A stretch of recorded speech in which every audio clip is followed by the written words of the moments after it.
Catatlah apa yang boleh dicatatkan. And kalau boleh sila duduklah di tempat yang bersesuaian, jangan berjalan ataupun um, berkeliaran lah semasa kuliah ataupun pergi ke kafe dan sebagainya. Cari tempat yang boleh duduk, keluarkan kertas and then salin lah ataupun take note apa yang saya ajar dalam kuliah.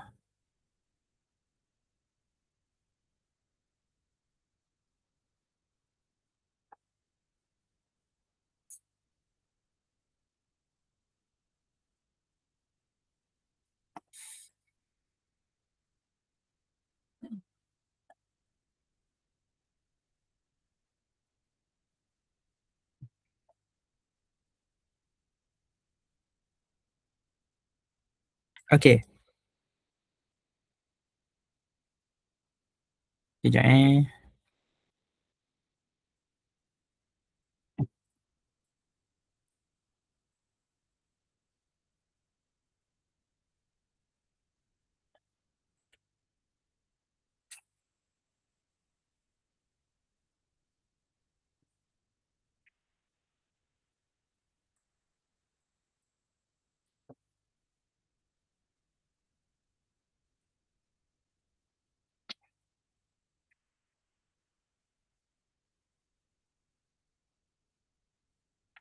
Okay, so in the previous class kita dah masuklah 1.1 sikit berkaitan dengan introduction kepada real numbers. So kita belajarlah apa itu real numbers, apa itu rational numbers, apa itu irrational, apa itu natural numbers, whole numbers, prime numbers and integers. Okay, alright. So untuk example yang pertama, so diberi beberapa set of numbers and we need to identify lah. Okay, so ini adalah contoh dia, contohnya whole number. So whole number adalah daripada kosong sampai positive number. So daripada case ni kita ada 0, 3 dengan 4. And then kedua adalah integer. So integer adalah negative numbers dan juga whole numbers. So nombor dia adalah negatif 9, 0, 3 dengan 4. Okay, and then rational numbers. So rational numbers adalah numbers yang boleh ditulis sebagai A over B ataupun repeating decimal ataupun terminating decimal. Okay, so ini adalah rational number. Okay, so yang boleh ditulis sebagai pecahan dan juga decimal yang terminate ataupun repeating decimal. So daripada list numbers ni kita boleh tengok yang boleh ditulis sebagai pecahan adalah 1/3. And then kita ada negatif 9, 0, 3, 4, 5, 0.12, 12. Negatif 9 tu sebenarnya negatif 9/1 lah. Okay, sebab tu dia kira sebagai rational numbers. And then kita ada 5.1212. So ini adalah yang kita panggil sebagai repeating decimal. So repeating decimal dia termasuk dalam rational numbers. And then kita pergi kepada D adalah irrational number. So senang cerita dia selain daripada rational numbers lah. So nombor ataupun numbers dia adalah set 7 dengan pi kuasa 2. Okay, and then kita ada prime number. So prime numbers dalam ini adalah 3. So prime numbers adalah nombor yang boleh dibahagi dengan 1 ataupun dengan diri sendiri sahaja. So dalam kes ni 3 sahajalah. Okay, selain daripada itu bukannya prime numbers. Alright, kita pergi kepada example yang pertama, rewrite the following into decimal number. So mana yang pertama kali jumpa, ini kita panggil sebagai bar form lah, iaitu 0.13 and then ada bar. So macam mana nak tulis, basically kita tulis sebagai repeating sahaja. So dia akan jadi 0.13, 13, 13. Alright, and then kita ada 1.236. So kalau yang nampak kita akan repeat yang ini sahaja. Okay, so dia akan jadi 1.2, 36, 36, 36 dan letaklah titik ni 3 kali. Alright, and then yang ni kita rewrite the following numbers into bar form.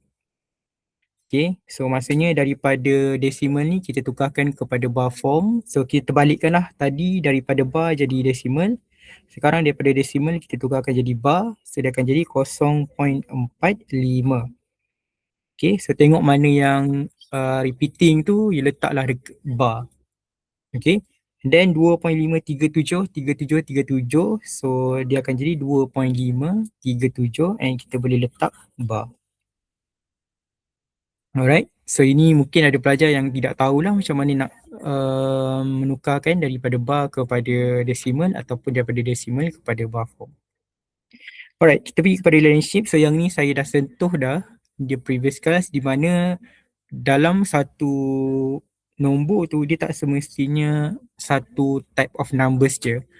Maksudnya contoh 3 kat sini. So 3 ni dia tak semestinya whole number saja. Dia boleh jadi whole number, dia boleh jadi integer, and dia boleh jadi rational number, and dia boleh jadi prime numbers juga. Okay, so that's why kalau kita tengok dia punya relationship, basically yang paling besar sekali adalah R. R ni adalah real numbers. So maksudnya numbers yang ada dekat dalam kita punya sistem ni semuanya adalah real numbers. And then dalam real numbers kita akan ada terbahagi kepada dua lah, iaitu irrational dengan rational. So dalam rational kita ada integer, and dalam integer kita ada whole number. So dalam whole number kita ada natural, and yang paling kecil sekali adalah prime numbers. Okay, so that's why ada satu number tu dia boleh lebih daripada satu type of numbers. Okay, and then kita pergi kepada example yang pertama. So determine whether the following statement is true or false. So yang ini ada dalam nota, so boleh refer kepada nota. So first question adalah set 4 adalah a rational number. So Q adalah rational numbers. So true or false. So basically set 4 ataupun square root 4 adalah bersamaan dengan 2. So 2 adalah subset of rational number, maka dia adalah true. Okay, so minta untuk salin ya benda ni sebab ni ada dalam nota. Okay, and then kita ada B, kita ada 0.66 is not a subset of rational number. So kalau kita tengok 0.66 ni dia adalah terminating decimal.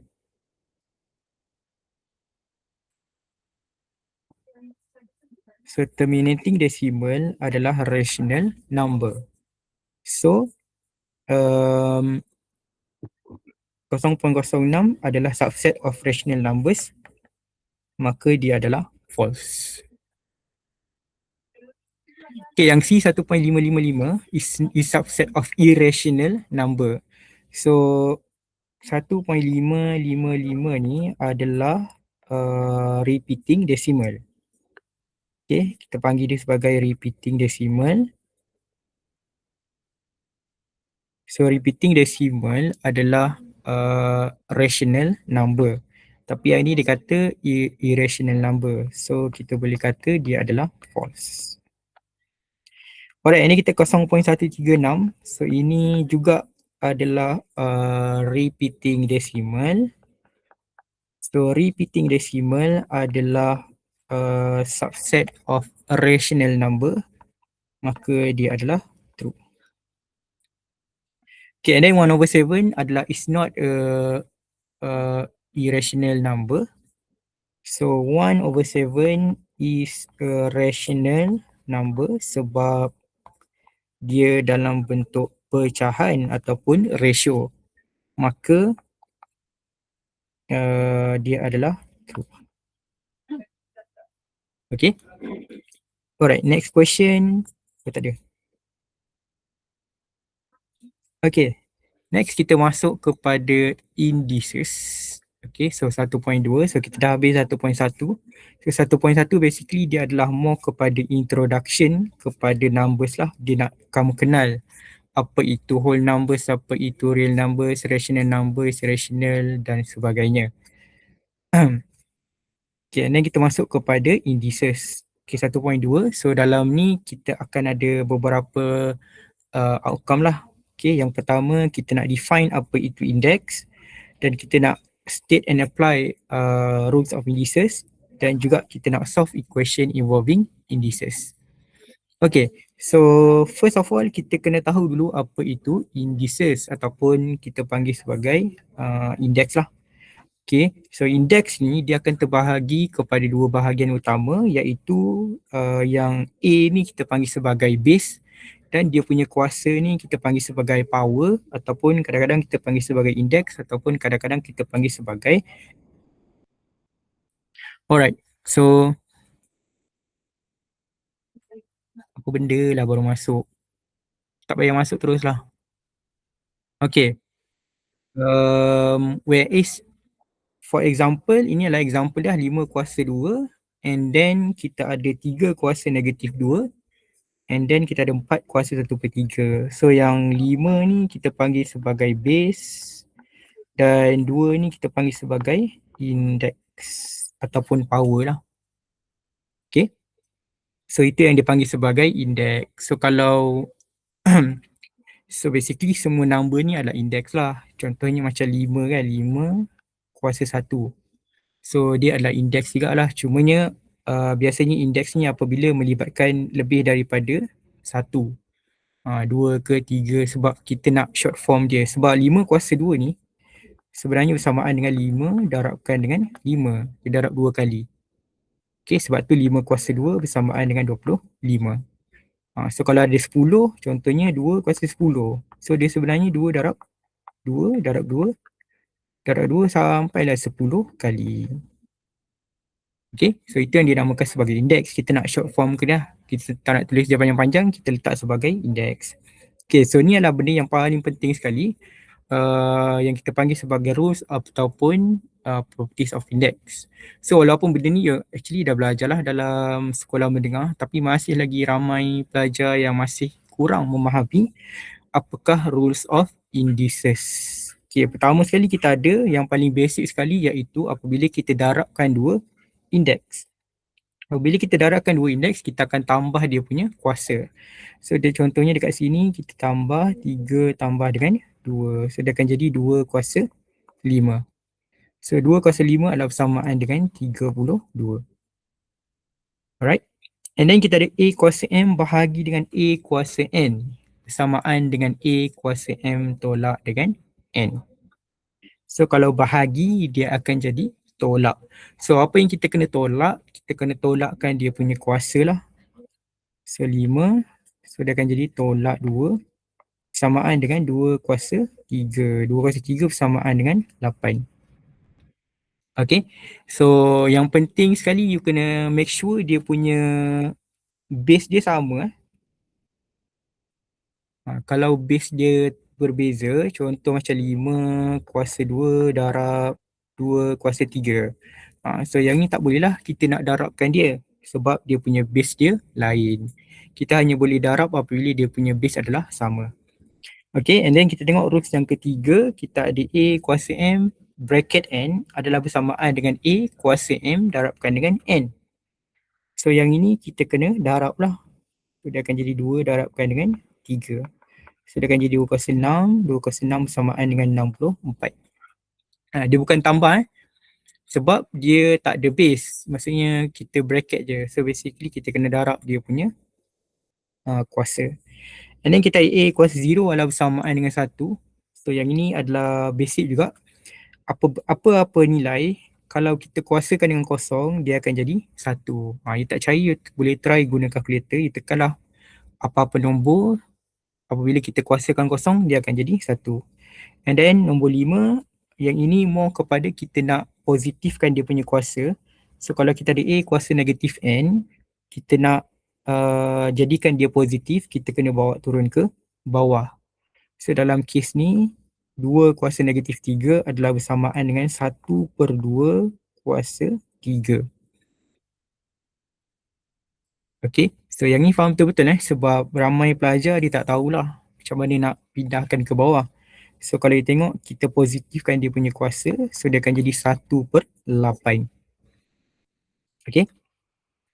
Kalau ada, dia sama juga kalau kita ada 1/2 kuasa negatif 3. Contoh. So kita nak positifkan dia, sebenarnya kita boleh bawa naik atas, so dia akan jadi 2/3. So maksudnya dekat sini apabila berlaku pertukaran daripada atas ke bawah ataupun bertukaran sign, kita akan tukarlah daripada atas ke bawah ataupun daripada bawah ke atas.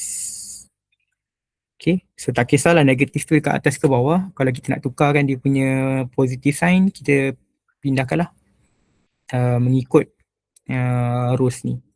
Okay, yang keenam kita ada A kuasa 1/n bersamaan dengan punca kuasa NA.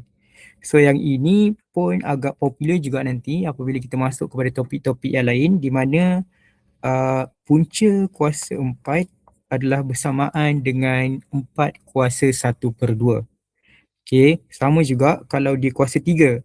Okay, punca kuasa 3, 2 adalah bersamaan dengan 2 kuasa 1/3. So you tengok dia punya kuasa tu, so dia akan jadi 1 per berapa lah. Okay, so kalau punca kuasa 2, kita jaranglah letak 2, biasanya kita tak letak. Okay, dia akan jadi macam ni sahaja. Alright, and then kita ada soalan rules ke-7, kita ada 8 kuasa 2/3. So kalau kita nak tukar dalam bentuk per set, dia akan jadi, so yang atas tu dia akan jadi punca kuasa. Yang bawah tu dia akan jadi punca kuasa and yang atas tu akan jadi kuasa. Okay, so yang ini punca kuasa 3 bersamaan dengan 2, so dia akan jadi 4. Okay, so you follow je dia punya rules ni. And then rules ke-8, AB kuasa M adalah bersamaan dengan A kuasa M, B kuasa M. So dalam kes ni you darab macam ni lah. So yang ni pun you kena ambil perhatian juga sebab banyak kita akan gunakan dalam pengiraan. And then 9 sama juga, kalau tadi darab, yang ini bahagilah. So by right dia akan jadi 3 kuasa 3 bahagi dengan 5 kuasa 3. So 3 kuasa 3 bersamaan dengan 27, 5 kuasa 3 bersamaan dengan 125. Okay, so ini adalah 9, I think semua 9 rules of indices yang akan kita gunakan dalam kita punya pengiraan. Okay, so bila you buat soalan indices, kalau you tak tahu macam mana nak buat, you pergi balik dekat rules ni, you tengok ada tak rules yang kita boleh gunakan dalam kita punya pengiraan. Okay, sebab benda ni semua kita dah belajar lah. Okay, sekarang kita pergi kepada example. So example yang kedua. Alright. So yang pertama kita ada 3 kuasa 5 darab ke 3 kuasa 6 bahagi dengan 3 kuasa 4. So this one apabila melibatkan darab, kita kena tambah. So akan jadi 5 tambah dengan 6 bahagi dengan 3 kuasa 4. And then 5 tambah dengan 6, dia akan jadi 11. 11, so sebabkan dia bahagi, dia akan tolak dengan 4. So dia akan jadilah 3 kuasa 7. So yang ni boleh tekanlah kalkulator, you akan dapat 2187. Okay, so berbalik semula kepada rules tu lah. So tengok balik apa rules yang boleh kita gunakan dalam kita punya pengiraan. Alright. Next question, 18x kuasa 2y kuasa 5 bahagi dengan 3x kuasa 4 bahagi dengan y. Okay, so dalam indices, nombor dengan nombor kita boleh simplify. And x dengan x sahaja kita boleh tolak sebab dia dekat bawah, and 5 tolak 1. So kita akan dapat 18 bahagi dengan 3, 6, x kuasa negatif 2, y kuasa 4. Okay, and biasanya dalam calculation kita akan cuba untuk positifkan dia punya power. Okay, so sekarang positif, negatif, so untuk positifkan dia akan jadi kuasa 2. Okay, tapi dia tidaklah apa orang kata wajib untuk negatifkan dia. Okay, tapi kebiasaannya jawapan kita akan positifkan dia. Alright, soalan C. Soalan C kita ada 3x kuasa 5 kuasa 2. So yang ni pun kenapa kita letak example ni, sebab ramai pelajar dia terlupa nak kuasakan 3. Okay, so dia nampak x kuasa 5 ni, so apa yang dia buat, dia tulis 3x kuasa 5 darabkan dengan 2. Sangat selalu berlaku. Okay, so take note dekat sini, apa-apa yang dalam bracket tu kita kena kuasakan juga, bukan dia punya nombor sahaja. So dekat sini kita kena letak kuasa 2 juga. So kita akan dapat 3 kuasa 2, 9, x kuasa 10. Okay, alright. Kita pergi kepada example yang kedua, write the following expression in index form. Okay, so apa maksud index form? Maksudnya dia nak dalam bentuk kuasa lah. Okay, so macam saya kata tadi, kalau kuasa dia positif, kalau kita bawa naik atas, dia akan jadi negatif. Okay, and then yang ini x kuasa 4 kuasa 1 per 2. So 4 darabkan dengan 1 per 2 ataupun 4 bahagi 2 lah. So, kita akan dapat x square. Alright, and then yang C. Okay, so first kali macam saya cakap, apabila kita ada punca kuasa, sebenarnya dia bersamaan dengan kuasa 1 per 3. Okay, so kalau dia punca kuasa 2, dia akan jadi kuasa 1 per 2 lah. Kalau dia kuasa 1 per 3, dia akan jadi kuasa 1 per 3. Okay, so kenapa kita tukarkan kepada 1 per 3? Supaya kita boleh darab masuk ke dalam kita punya bracket. Okay, tapi sebab dalam bracket ni tak simplify lagi, kita boleh simplify dulu. So 54 ni kita boleh dah bahagi dengan 2, so dia akan jadi 27. And then x kuasa 4 kuasa x bersamaan dengan x kuasa 4 tolak dengan 1. So dia bersamaan dengan 27 x kuasa 3 kuasa 1 per 3. So sama case macam tadi, apa-apa yang dalam bracket tu kita kena expand. So dia akan jadi 27 kuasa 1 per 3 darab x kuasa 3 darab dengan 1 per 3. So 27 kuasa 1 per 3 bersamaan dengan 3, and then x akan jadi kuasa 1. Okay, so ni adalah cara macam mana kita nak tukar kepada index form lah. Okay, so dia more kepada simplify. Alright, kita pergi kepada soalan yang seterusnya. Soalan ketiga. Okay, without using calculator, evaluate 9 kuasa negatif 3 per 2. Okay, so dah nama pun dia kata tak boleh guna calculator. Basically maksud dia adalah dia tak nak you tekan calculator terus dapat jawapan. Dia nak you tunjukkan cara macam mana you dapatkan jawapan yang tersebut.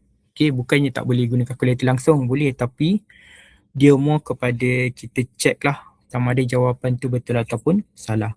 So macam mana nak simplify? So first kali kita boleh tukarkan 3 kuasa 2.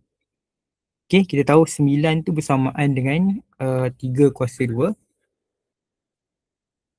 Okay, lepas tu kita boleh darabkan lah 3, 2 darabkan dengan negatif 3 per.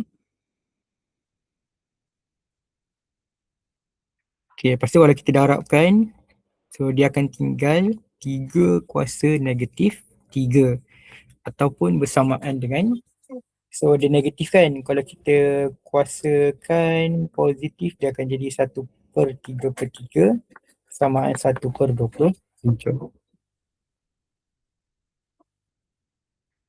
Okay, so ini adalah macam mana kita nak evaluate ataupun cari dia punya nilai. So semua benda ni kita gunakan rules of indices lah. You tengok balik ada 9 rules of indices yang kita boleh gunakan dan kita apply lah dalam kita punya calculation. Okay, so kita pergi kepada soalan B. Alright, so soalan B, kita ada 11/25. So yang ni kalau kita tukarkan kepada apa nak panggil, pecahan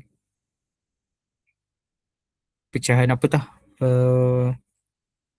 lupa pula yang kita kena darab yang tambah tu.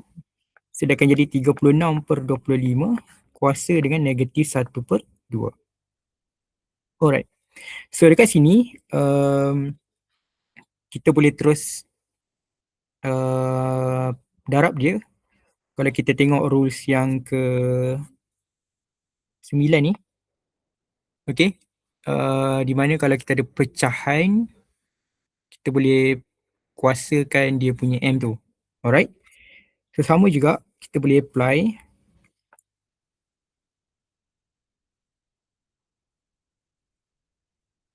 Okay. Tapi disebabkan dia punya kuasa ni adalah negatif, maka kita boleh pindahkan dia. So dia akan jadi terbalik lah. Dia akan jadi 25 kuasa 1/2 dengan 36 1/2. Okay. And then you boleh tekan kalkulator ataupun you boleh tukarkan kepada square root ni. So punca kuasa 2, 25 adalah 5. Punca kuasa 2, 36 adalah 6. Okay. So itu adalah macam mana kita nak cari dia punya nilai. Okay. Jadi kepada example yang seterusnya, simplify the following expression. Okay, yang ni dia nampak macam banyak kan, tapi sebenarnya dia tak adalah terlalu susah sebab kita boleh simplify dia. Okay, so kalau tengok dekat sini kita ada dua 4 huruf lah, A, B, X dengan Y. So kita hanya boleh simplify kalau dia punya huruf tu adalah sama. Okay, apa maksud sama? Maksudnya A dengan A, B dengan B, X dengan X, Y dengan Y. You takkan boleh simplify kalau A dengan X. Kalau X dengan Y pun tak boleh. Okay, so daripada sini, kita cuba simplify yang first bracket ni. So kalau you nampak dekat sini kita ada 3. So 3 ni you kena darab masuk dekat semua power. So dia akan jadi A, 2 darab 3, 6. B, negatif 3 darab 3, negatif 9. Bahagi dengan X kuasa negatif 3, Y kuasa dengan 6. So darab je dengan 3. So yang ni pun kita guna rules of indices yang terakhir sekali lah, yang tadi kita tengok yang ke-9. Di mana kalau kita ada bracket and kita ada bahagi ataupun fraction, then 3 tu kita kena darab masuk kepada semua unknown yang ada. Alright, and then yang sebelah ni I think kita boleh kekalkan sahaja.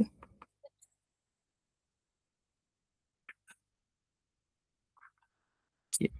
Selepas tu barulah kita boleh darab antara dua bracket ni, sebab dekat sini dia kuasa 1 dah, dia tak ada kuasa. So baru boleh darab. Sebab kalau selagi dekat sini dia ada kuasa yang bukan 1, kita tak boleh nak expand dia. Okay. Then macam mana nak expand? So macam saya kata tadi, A dengan A, B dengan B, X dengan X, Y dengan Y. So A dekat sini dengan A dekat sini. So nampak dia punya operation adalah bahagi. So bila bahagi, kita A kuasa 6 tolak dengan 3/2. And then kita tengok pula B dengan B. Okay, B. So operation dia adalah darab. So bila darab tadi, dia akan jadi tambah. Okay. And then kita tengok pula X. Okay, X dengan X. So kalau you tengok operation dia adalah bahagi. So dia akan jadi tolak. So X negatif 3 tolak dengan negatif 2. And then last sekali kita ada Y. Okay. So Y dengan Y. So operation dia walaupun dia berada di bawah, tapi operation dia sebenarnya adalah darab ataupun darab lah. So dia akan jadi Y kuasa 6 tambah dengan 1/3. Okay, daripada sini tekan je lah kalkulator. 6 tolak 3/2, negatif 9 tambah negatif 1 dan sebagainya.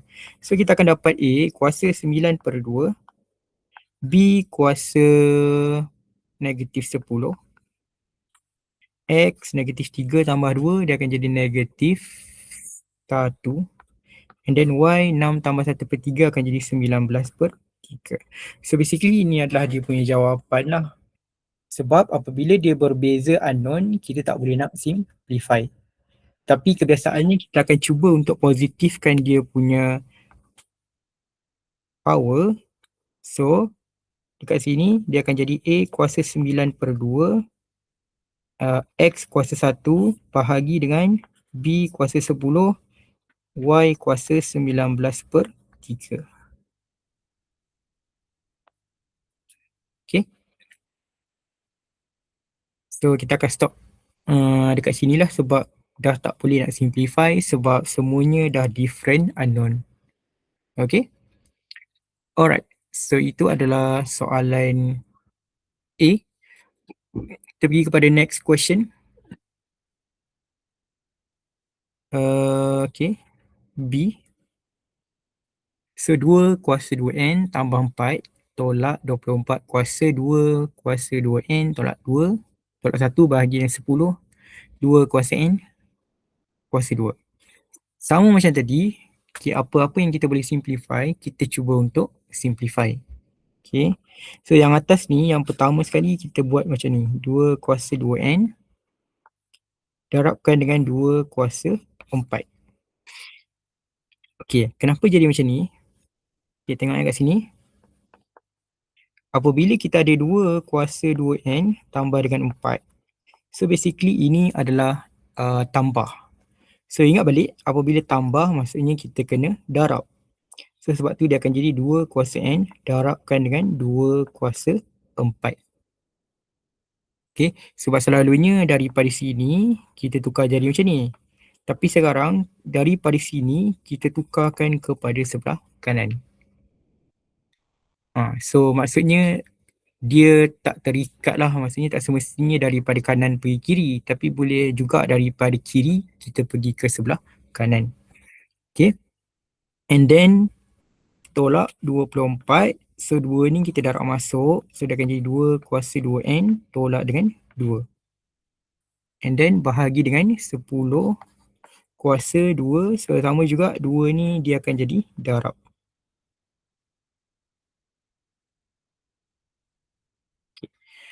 Okay, kenapa saya buat macam ni? Sebab basically kita nak memudahkan kita punya pengiraan lah.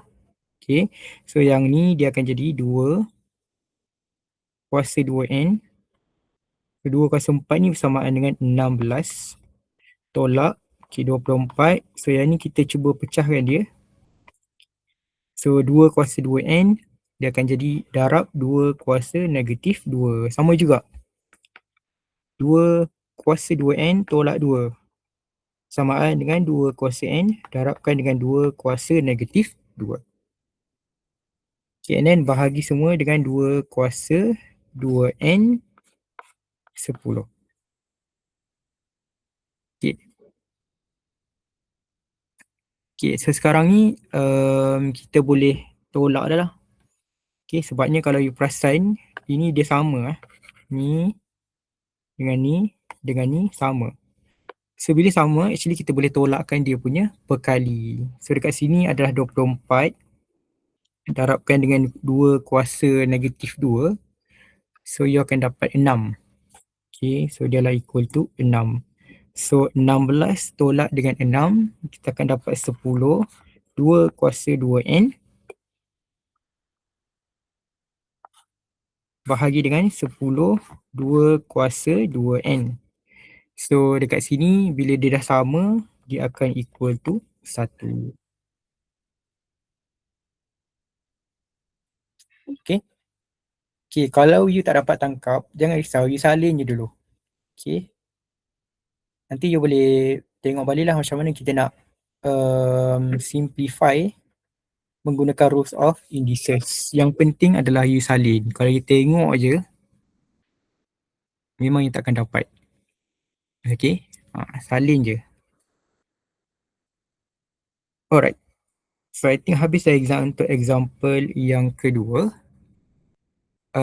Kita teruskan dengan subtopik yang seterusnya iaitu solving equation. Okay. So honestly untuk exam kebiasaannya dia akan tanya yang inilah. Okay, di mana kita nak solvekan equation. Okay, so sebabnya jaranglah ditanya soalan yang macam ni, tukar kepada indeks ataupun simplify yang mudah-mudah ni. Jarang. Biasanya sama ada dia suruh simplify at least soalan B ni, 4B ni boleh lah. Tapi biasanya lagi susah. Okay. And yang selalu ditanya adalah solving equation sebab dia banyak markah yang diperlukan. Okay, so macam mana kita nak solve equation ataupun kita nak selesaikan equation, basically kita ada ada tiga cara lah. Okay, yang pertama adalah kita comparekan base dengan index. Okay, nanti kita akan tengok dia punya example. Yang kedua adalah kita tengok kita buat log both side of the equation, kita logkan dia. And then yang ketiga kita akan buat substitution. Okay. Alright. Kita pergi dulu kepada example yang ketiga, soalan 1. So yang ini adalah contoh macam mana kita comparekan dia punya base dengan index. Okay. So dekat sini kita ada 5 kuasa X. So kita tahu 1, 2, 5 ni adalah bersamaan dengan 5 kuasa 3. So macam mana kita nak tahu? So yang ini memang kena try and error lah. So dia kena tekanlah 5 kuasa berapa dapat 1, 2, 5. Dia tekanlah 5 kuasa 2 ke, 5 kuasa 3, 5 kuasa 4 dan seterusnya. Okay. Tapi biasanya tak adalah terlalu banyak. Biasanya 3, 4, 5 macam tu lah. So daripada sini kalau kita tengok kita punya base adalah sama. Okay. So boleh tulis by comparison ataupun by comparing dia punya base. Kita tahu X adalah bersamaan dengan 3. Okay, so ini adalah method yang pertama. Okay, and then kita pergi kepada soalan B. Soalan B pun method yang pertama juga. Di mana kalau kita tengok kita punya base ni, sini adalah 49 dan sini adalah 7. Okay, so kalau ingat sifar 7 kan ada 49. So 49 ni adalah bersamaan dengan 7 kuasa 2.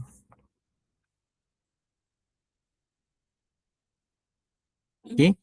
And disebabkan kita nak comparekan dia, kita kena bawa naik ke atas. So dia akan jadi 7 kuasa negatif 3x tolak 2. Okay, sebab kita nak comparekan dia punya kuasa kan. So nak bagi mudah nampak, kita darab je dulu. So dia akan jadi 2 kuasa x squared bersamaan dengan 7 negatif 3x tambah dengan 2. Kenapa dia jadi positif? Sebab kita darab masuk.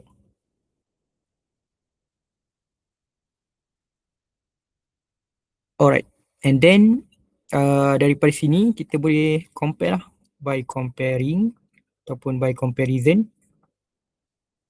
So dia akan jadi 2 kuasa x square sama dengan negatif 3x tambah 2. Okay, nampak dekat sini kita comparekan dia punya kuasa saja, bukan dia punya semua. So 7 tu dah hilang dah, tinggal dia punya kuasa je.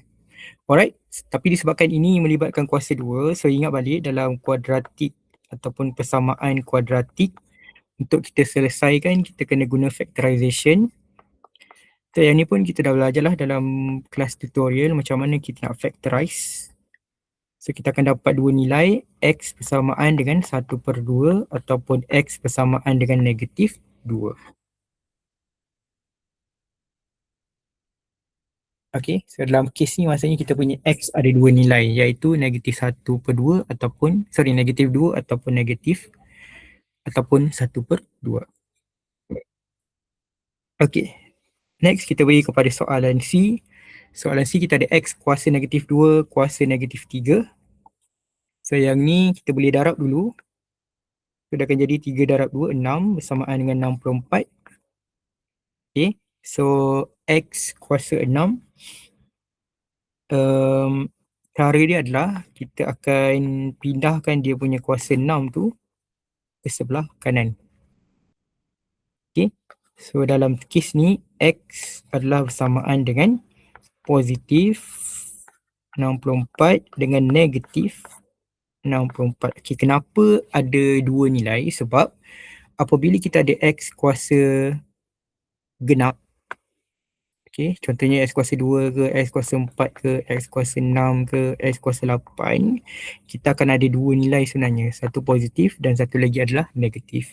So dalam kes ni sebab tu dia ada dua nilai, so dia akan jadi satu positif, satu lagi negatif. So bila tekan kalkulator, you akan dapat satu adalah positif 6, positif 2 and lagi satu adalah negatif 2.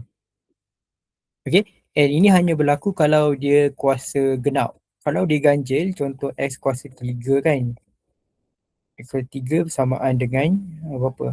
18. 2 dah 8. Okay, 8. So yang ni dia akan ada satu je. Okay, sebab dia kuasa 3. So dia akan jadi 2. So dia tak ada positif and negatif. Okay, dia hanya nombor genap saja. Maksudnya kuasa dia genap, maka dia akan ada plus minus lah. Tapi kalau kuasa 3, 5, berapa, 3, 5, 7 dan sebagainya, kita hanya ada satu nilai sahaja, iaitu ikutlah dia punya soalan dia. Okay, alright. So rasanya untuk hari ni itu sahaja. Next class, next week lah. Okay, kita akan sambung lagi